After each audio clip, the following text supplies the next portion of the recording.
We're very late tonight. We're almost at 1 o'clock, 1 a.m. in the morning. But it's been a busy day today on this Sunday. And we have September 15th, 2025, and it is 1,970 days since Richard was forcibly removed from his barracks room and his life was taken from him brutally. And then that was after a months of retaliation, and then a cover up, a terrible cover up, a gruesome cover up occurred. And it has taken us over 5 years. We were told to investigate. We have investigated. We have put in thousands of hours of work, and it's probably going to take 3,000 letters uh, to get our son's remains and then to get accountability. And we're close to that already, so maybe more than that. Um, so this couple weeks have been pretty tough. Let's see if I'm on and um, if everything's okay. Great. And I am really sorry for coming on so late. It just can't be helped because of all the information that we're getting in. Because the big news is of all of the John Bolton news coming in, what they're retrieving, and it's really important, and we want to address that because um, these last crimes that we've seen, the school shooting, and then Irina, the Ukrainian on the North Carolina train that was unprovoked. She didn't provoke anything, and she was targeted because of her race. That was caught on camera, and brutally murdered with a knife in her neck. And nobody helped her. There were no good Samaritans today at church. The verses were about being a good Samaritan. There were no good Samaritans on the train to rush to her aid, to maybe have a chance to help her by stopping the bleeding. And then, of course, we had the absolutely traumatizing assassination of Charlie Kirk. And he didn't provoke anything. He didn't provoke anything, y'all. Um, you know, just having open discourse, open debate, that's Western civilization. That's not provoking anything. Um, this is just an act of a network, of a faction, of a Mormon faction, a Mormon-led faction, that's absolutely will do anything to keep the border open, because they're up to no good. They're up to no good with the criminal trafficking and all the other things that go along with it. And so, I know everyone's focused on this one shooter. Absolutely, rightfully so. And we need to um, hold, uh, you know, uh, go through. It's alleged right now. We need to go through the process. And if he's found guilty, he needs to be held to the highest penalty for what he did because of the shutting down discourse and taking a life in order to shut down discourse, which is, just so egregious, so egregious. And I'm getting a lot of messages, especially with Clemson University, professors coming out, being so disrespectful, and people calling for help to get these people fired, to get them fired. So if you're if you are disgusted like we are, please contact Clemson and any of those professors that don't know human decency, and hold human life to dignity, um, and feel that they need to be fired because they cannot be in the position of forming the minds of our young people, our young adults, right? They cannot when they have show no respect for the dignity of life, and uh, for the family of Charlie Kirk, who is not a criminal. He's not a criminal, y'all. This is, they are just so evil. These professors, um, even in the Bible, criminals are showed dignity. They can even be held to capital punishment. And like if let's say it's a hanging, God says you can't leave that body hanging overnight, right? A dead body hanging overnight. You can't do that. You have to show dignity to that body. You have to take them down and give them a proper burial. That is for the worst type of criminals that deserve capital punishment. And these professors don't even have any kind of dignity at all, or humanity at all, to show debater, a debater, uh, a Christian, one that is standing up for his faith, not a Christian that is a secret Christian, like in, I always think about that movie Yentl, is it called Yentl or whatever, where the Jewish, I think it was Barbara Streisand played Yentl, and she wanted to learn the Torah or something like that, or the Talmud, and she had to close the curtains because, God understood, but the people didn't understand. But that wasn't Charlie Kirk. Kirk had open discourse. He opened up the curtains to discourse of very important matters, and that's the foundation of Western freedom, is our First Amendment right. And he was brutally cut down. Um, I just posted up a poem from one of our favorite hymns in our home that we tweaked for in honor of Charlie Kirk. Am I a soldier of the cross? And I hope that you read that. That's on Facebook. A beautiful tribute to him. We feel like it's a beautiful tribute to him, because all across the lands of this world, people are holding vigils for Charlie Kirk because they respect um, uh, the open discourse that he has left us as a legacy. And whether you agreed with him or not, it doesn't matter. I remember the first time I went to Ireland. Of course, I don't know if you know this, but we lived in Ireland for a long, long time. And the first time I went to Ireland, the the pubs the pubs were a place of discourse, of human discourse, of open discourse, and they were family places, and you went there, and of course you had music, of course you had meals there. It wasn't like a bar here. It was very different type of atmosphere. It was very family friendly, and it was a place where people went to discuss things, and they weren't in agreement all the time.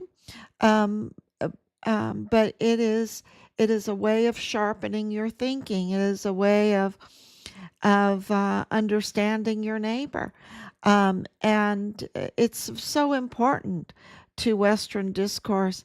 You don't want to. That's why I hated that mask during that whole lockdown, because it shut discourse. It shut discourse up. And that makes a very sick society, a very sick, very unhealthy society. And so, with all that, uh, absolutely being understood by millions and millions of people across the world. They are giving tribute. They are paying. They are putting vigils together for Charlie Kirk in respect of that, and in respect of his humanity, and showing support to his family. And it really brought, Jesus brings people together, uh, and that's where that human discourse comes in, right? That First Amendment right, because Christianity is never about um, collusion or uh, how do I want to say it? It's never forced, it's all about conversion, not coercion. That's a good way of saying it. It's not about coercion, it's about conversion. And that conversion comes from open discourse to be ready for an answer for your faith, right? That is our First Amendment right. That is the foundation of the First Amendment right. And so it brings people together. And, you saw that very clearly. I saw that very clearly with Richard. Was with us in 2016. We were in Israel. We took a trip to Israel, a family trip to Israel, a tour with a group of friends. And when you went into the tomb garden there, people from all over the world, um, just amazing singing, choirs coming singing. We would sing the same hymns, but in different languages. Everybody was singing different. It would bring you to tears because you could sing the same hymns, and you knew that you were totally unified and in communion, even though you didn't speak each other's language, but you spoke the language of God, right? Of God. And it was just so beautiful. It was so moving. Um, and that, soon after that, um, Richard joined the army from Korea, and to see the vigils in Korea, because Charlie Kirk had just visited. I don't think it's been a week. Um, I don't think it's been a week since he was in Korea. He was in Korea right before he went to the Utah Valley University open discourse turning point event. And, so it's just across the land, across the world, across the seas, that he really um, blessed blessed us. He really blessed us. Um, and, it is really very evil to see him being a target like that. Absolutely a target, and his life being taken from us, but from his wife and from his two children. Um, and I know how hard that is. Um, because my mother was raised without a father. He was taken also in World War II, when she was just a baby, and it's always been very difficult for my Oma with three children. She had three children. Two survived. Her husband and one of her children didn't survive, and to see. Um, being raised without a father is very, very difficult. But my Oma was a very strong woman, and I know that Charlie Kirk's wife is a very strong woman, but it doesn't make it easier. It doesn't make it easier. Okay, it just means that you can get through it. Um, it's really very evil what was done, very evil, and it has not overshadowed. I feel like in my mind, maybe in the news media a little bit, maybe a lot, because Charlie Kirk's is really all over the media. But Irina's murder, I just think that this has corroborated um, uh, what we need to address, right? And I think it has also corroborated Richard's case. Um, and this Bolton, um, John Bolton, him being investigated, corroborates Richard's case.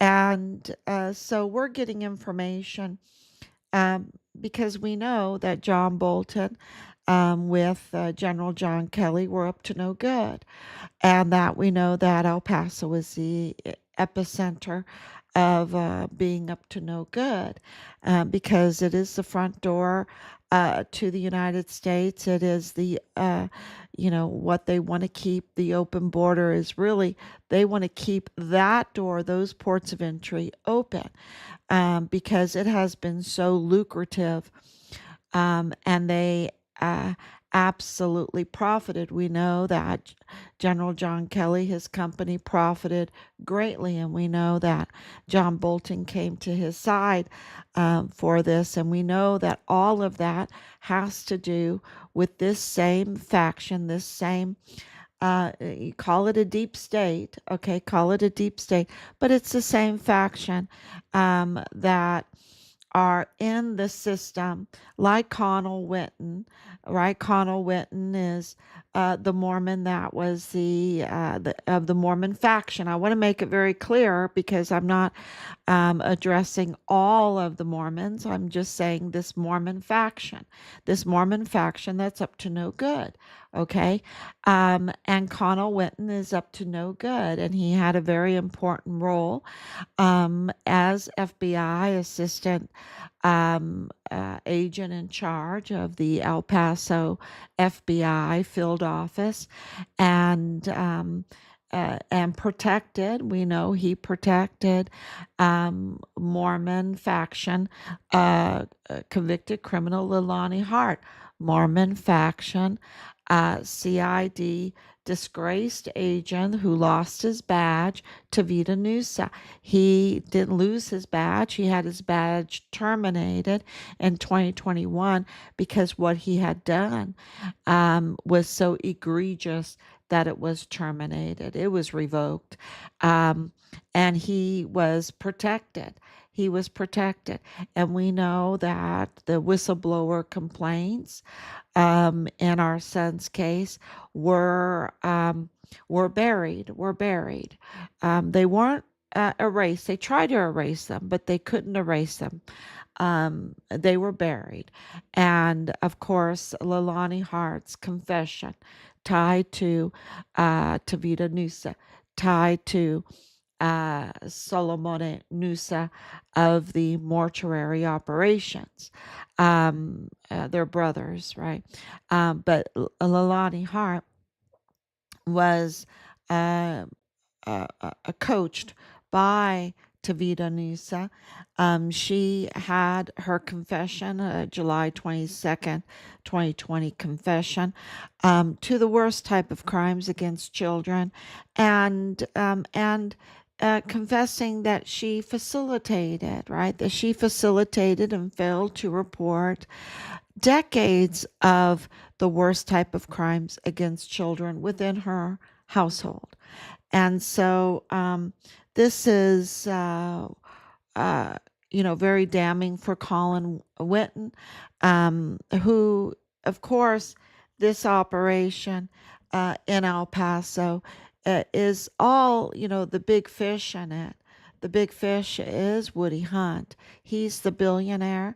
And he absolutely has so much power over what happens in El Paso. And he's also of this Mormon faction. And we know that he's of this Mormon faction because he's up to no good with El Paso Community Foundation, with El Paso Matters, with his bank, West Star Bank. We know that If he wanted something investigated, if he absolutely worked with Soros to fund Beto O'Rourke to be president of the United States. They wanted him to be president of the United States. God help us. He's really, really, really bad. He's really, really bad guy living right next to the corpse stacker of Plenitude Crematorium, allowing bodies to be, recycled for uh, in a fraud of humanitarian um, aid funds, right? That they recycled, had their insiders like the Mario Raskin Ortiz. I can name names because he's illegal. He's illegal. He's a criminal, and he's acted criminally, and we have hard evidence that he acted criminally with these autopsies, right? And we can name names in the county courthouse with Delia Briones as the county clerk that does the death certificates, right? And we know that there was so much crime in that office. Because we have the hard evidence. So we can name the names because we have the hard evidence of the corruption. Delia Briones, the county clerk, who handles the death certificates, and the medical examiner, not just the medical examiner, but the chief medical examiner, getting over almost $500,000 a year in taxpayer funds, and he's illegal and unqualified. And also, both of them are cartel tied, and they're tied to Dreams Cabaret. They're tied to Dreams Cabaret. Where Leilani Hart was getting her mail. So they're tied to 3905 Bliss Avenue. They're tied to Dreams Cabaret. They're tied to the cartel. They're tied to FTOs. And this is not me saying it. This is me reporting what the evidence confirms. And the evidence also confirms that we have very high level um, infiltrators. I would call them traitors, because would you call John Kelly infiltrator? No, he is a traitor. He was given the blessing of this country and the support from the people of this country, and he betrayed them. He's a traitor. He's an absolute traitor, and he had a motive, and he profited off of this terrible illegal open border situation. Okay, the just terrible, terrible, which caused all of this funeral and mortuary fraud, which empowered with loads of money the cartel, the FTOs. And that's why when Trump came into this, and he was part of Trump's administration, both of them, John Bolton and John Kelly, were both part of Trump's first administration.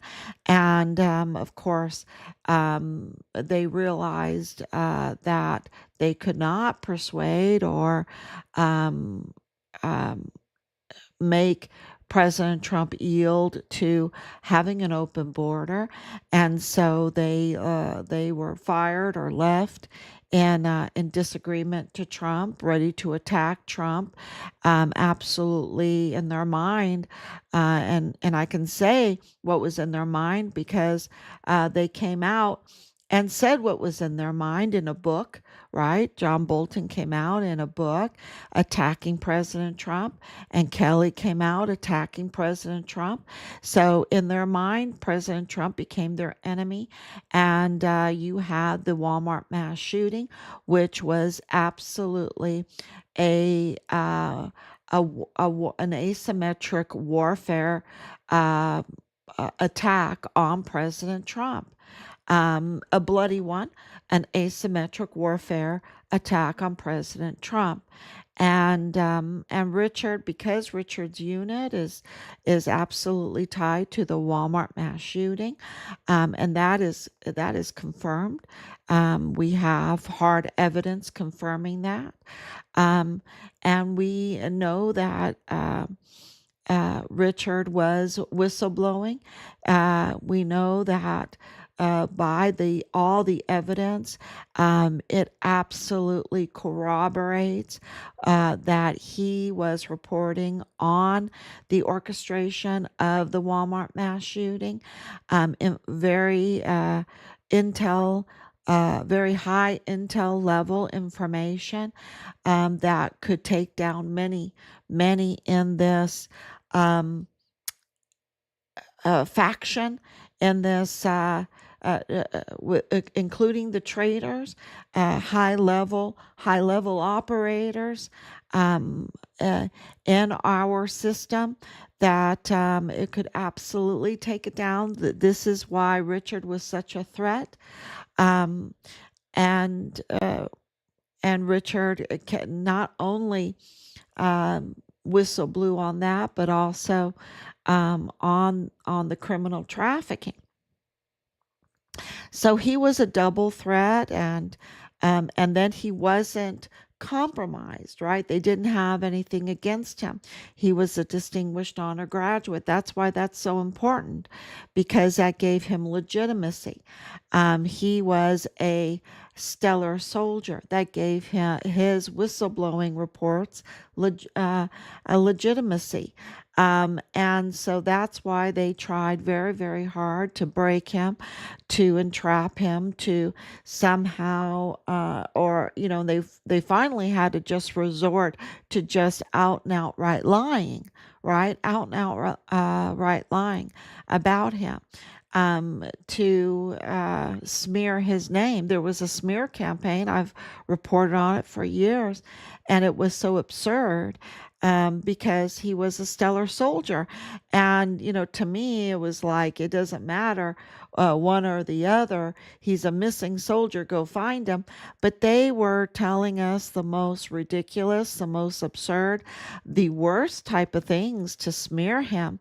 And I would be like, okay, whatever. I wasn't going to fight them because I wanted to know where my son was.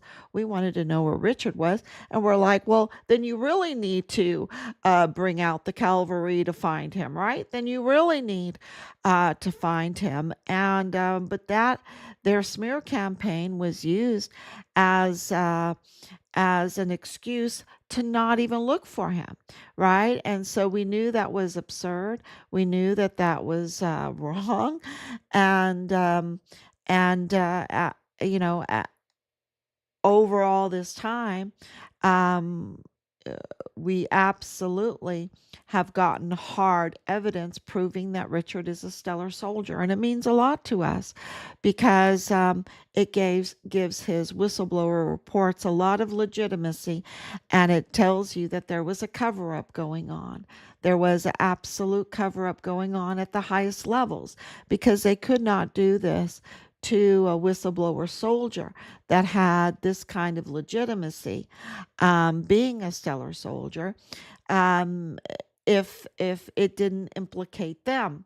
So we knew that this implicated generals, and we would say 44 four-star generals are corrupt. We said that years ago because we knew that our evidence was showing that they were implicating themselves. We weren't implicating them by their own actions, they implicated themselves.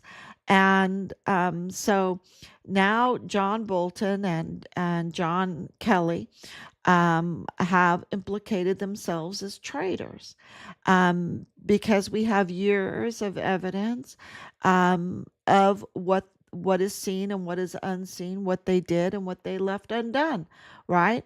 What they should have done, what they left undone, what is seen, what is unseen, and the unseen is mean all the redactions. If they were so on top of things, why is these major redactions needed? right? So it is very, very clear that they are traitors. They were up to no good, and that it is connected to our son's case because it is connected to that exact time period. It's about the border. It is about the attack on President Trump. Everything that our son is part of and why he was in the line of duty. They took his life brutally, and the cover up is absolutely gruesome, and why they could use and abuse, unlawfully abuse the UCMJ as a weapon against Richard, um, and get away with it, right? They got away with it when they should have been protecting him. They should have been protecting a whistleblower. And they should have, when he requested a transfer, and he did request a transfer, they should have honored that to protect him and give him protection, get him away from that border area and all the cartel there. But they failed to do that. And his life was brutally taken on Fort Bliss. And the cover up is gruesome. And we want our son's remains. That is, that's we want our son's remains, and we want to hold these people accountable. So don't think that because it's been reported that the Bolton case is taking too much of the FBI resources. No, no, no, no. This is a big fish. Bolton is a big fish that will expose even bigger fish, okay? Even bigger fish, and our son's case. And because he reveals intelligence. And if he hid intelligence, used his wife or daughters or other private servers to pass on intelligence, we need to know that. And we need to know what intelligence, because that intelligence is absolutely has to do with the border, absolutely has to do with the cartels. We know that John Kelly went to go work for the cartel for Governor Mauro Campos after he left President Trump. That is counterintelligence. That is making sure to cover up, any kind of scrutiny on him. That was kind of kept a secret, but our intelligence has revealed that, and that is very, very important information. So you just don't go as a position that General Kelly had and go work for an FTO, Sinaloa cartel governor in Chihuahua, Mexico, where it is known to be a narco state, right? A narco state with narco politicians. And now we know that it had Plenitude Crematorium, and even more than that, that they were absolutely recycling corpses to fraudulently cash in on humanitarian aid for unidentified migrants. So it is, and that was connected to purchase funeral homes and other funeral homes that are connected to Fort Bliss mortuary affairs, mortuary operations, and so which is connected to the Veteran Affairs, Veteran Administration, right there, that had a convicted criminal confessor to the worst type of crimes against children in her own household, including her husband, James Courtney Hart, who was working at Veteran Affairs, IDES, Pueblo, um, death benefits, okay, and other veteran benefits, and we know that she was designated 100%. She is designated 100% disabled veteran, not with all the benefits of that, and and it seems like many others have that same designation, like it was a quid pro quo or something that needs to be investigated severely for abuse of veterans benefits uh, and death benefits that lead to, recycling corpses, right? Which is a desecration of the human body, and a total disrespect for our fallen military service members. Um, and it was more too, right? It was even the victims of the cartels, because and we need the identification, but because Chihuahua is a narco state, President Trump has had to um, work his talent for negotiation with Mexico to reveal what he has so far and extradite all of these cartel leaders. But we still have Cesar Haragi, Manuel, Carlos Manuel Salas, and Maru Campos, and others that are blocking the identification process. And uh, there's so much information coming out. They also blocked the um, the identification process of the bodies that they were recycling, and also we have information coming out that they blocked any of the um, protests. The protests. The families are not allowed to protest anymore to get the identification of those bodies, because their urns were filled with ground up stone, right? Like mortar ash, right? Or So they were given fake ash. That's the point. And they want to know where their loved ones' bodies are, because they thought they were paying for cremation, and their loved ones' bodies were being recycled and not being cremated, and they were given an urn full of fake ground stone, and so and now they're not even allowed to protest that because of the narco state there in Chihuahua. And of course, that is really concerning to us. Um, uh, it doesn't deter us, but it's concerning, because we feel that at least partial remains of our son ended up there. And yeah.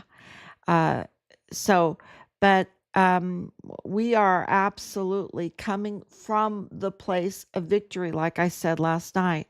We're not trying to be victorious.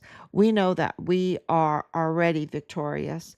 We already have won, and we are coming from that place to get the accountability and to get our son's remains. And so it's just, uh, keeping on going and getting the support of the population. And that's why this Charlie Kirk, millions and millions of people coming out for him, is so so wonderful. It's so wonderful because there's such hateful people out there, and to see so many millions and millions all around the world come out in support of his family, and paying tribute to his life's work. 31 years old, y'all. 31 years old, and people don't know this, but he had made hundreds of millions. I think it was like over $100 million, um, which made him a real force against this evil, to have those kind of resources. And he was, of course, putting that back into Turning Point USA, building um, that opportunity for open discourse, especially among the young adults all over the world. That's what he was doing. He's an absolute hero, and it is really wonderful to see so many people admit that around the world. So, any questions? Big hug. Thank you so much. Thank you, Danielle, for your prayer and your love. And we are just uh, really going through all of the information people send us. Please don't stop. It's a lot. It's a lot of information. It's mountains of information. And we really appreciate it. If we don't always respond, it doesn't mean that we don't appreciate it. We do, and we love every one of you. It's we are just absolutely know that we are working behind the scenes to go through this information, and that we are at the level, of these billionaires. We are at the level of four-star generals and the likes of John Bolton. That's so we have 5 years of mountains of hard evidence, and now it is very, very clear that Woody Hunt, and he's a huge, very powerful person, very, very powerful person, a billionaire, okay, um, that is up to no good, right? Along with this billionaire Soros, up to no good, and so that's the level with the likes of a four-star general like John Kelly. John Kelly is so respected, so respected. And our hearts went out to him because of his fallen son, right? His son fell in Iraq. I believe it was Iraq. Was it Afghanistan or Iraq? Um, but his son fell, and we all cried for him, with him, right? And he was so respected, and we didn't know that behind the scenes, um, under the cover of his beautiful uniform that we gave him, his beautiful stars that we gave him, all the beautiful benefits and that we gave him, and respect that we gave him, that he was betraying us, and he was betraying us big time, and he was betraying us in the worst type of crimes against children, and to have this um, unaccompanied migrant prophets is just despicable. It really is just despicable. That when it was all could have been prevented, and hundreds of thousands of children were trafficked and now are mostly not alive anymore. And so to see that kind of betrayal, and that's why I posted up about Saint Michael, the archangel. So Archangel Michael, if you don't know about Saint Archangel Michael, I posted about him today as a bonus. And if you haven't studied how Lucifer, was just um, a very privileged angel, covered in gold, setted jewels, given everything in the most important place in the garden of God. Um, just had everything, but was so greedy and wanted more, and uh, just caused so much trouble because of the pride and the greed um, that he turned to and with his minions, with his minion angels, that became really demon creatures. And you see that kind of Tolkien is really good at um, visualizing that, where in Tolkien's books, and if you haven't read it, it's like these very privileged elves that are taken by Sauron, and they're formed and created into orcs.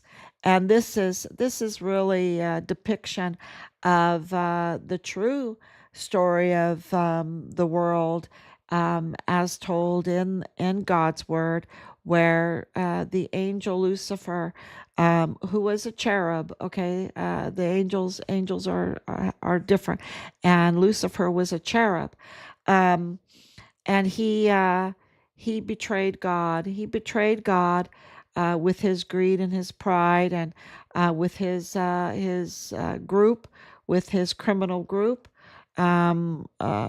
revolting against God, and these were brought down.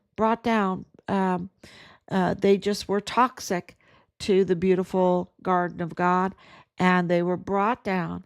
Um, and of course, Jesus Christ won the victory of death, right? Because death came through uh, Satan, temptation, right?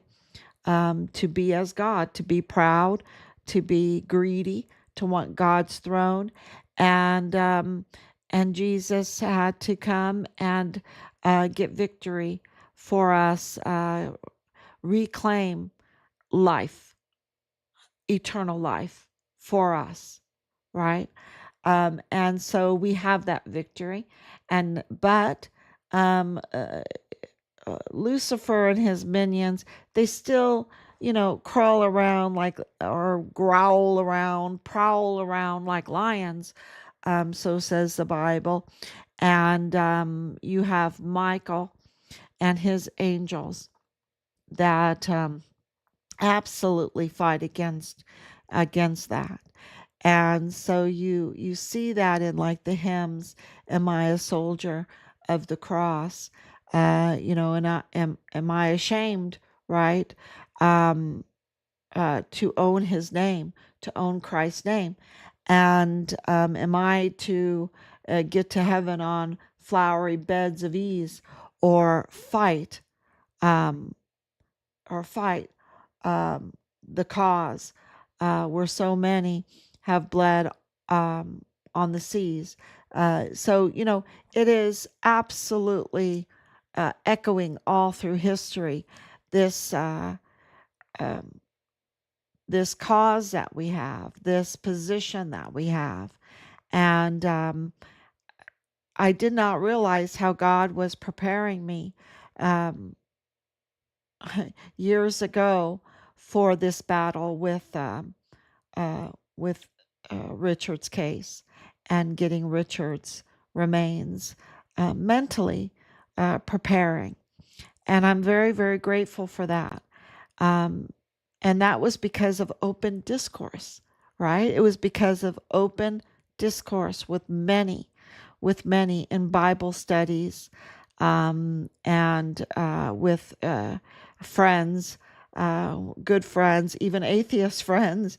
Um, it was because of open discourse that prepared me for um, to handle all of the attacks, the vile and vulgar attacks, knowing where they were coming from, the place that they were coming from psychologically, and being able to, and it was tough, y'all. It's tough. It's really tough to handle that and to stay focused on getting answers for Richard. And so that's so we've, from the unit, from El Paso, now it's all up. We are, and that's we're at the top level, and that's why President Trump addressed us twice, twice sending us letters, and now more is all coming. Um, that communication is there because you have to build the trust, right?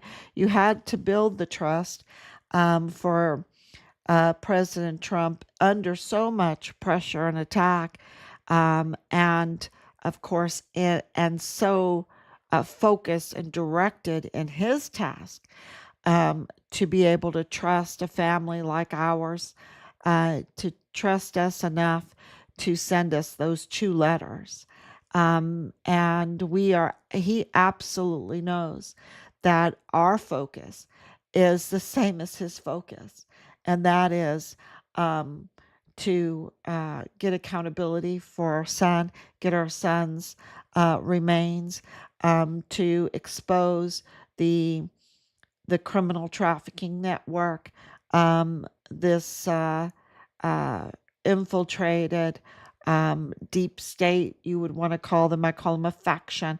And in our son's case, it's a Mormon faction that has exploited our system for their own gain in a very, very criminal way that includes the very worst crimes against children. And so we have the same focus, and we're very, um, very determined. So thank you for your support. Um, uh, Thank you so much for all the information. And please share all of this, and we will be back tomorrow, God willing. Thank you so much. Justice for Richard Halliday. Thank you.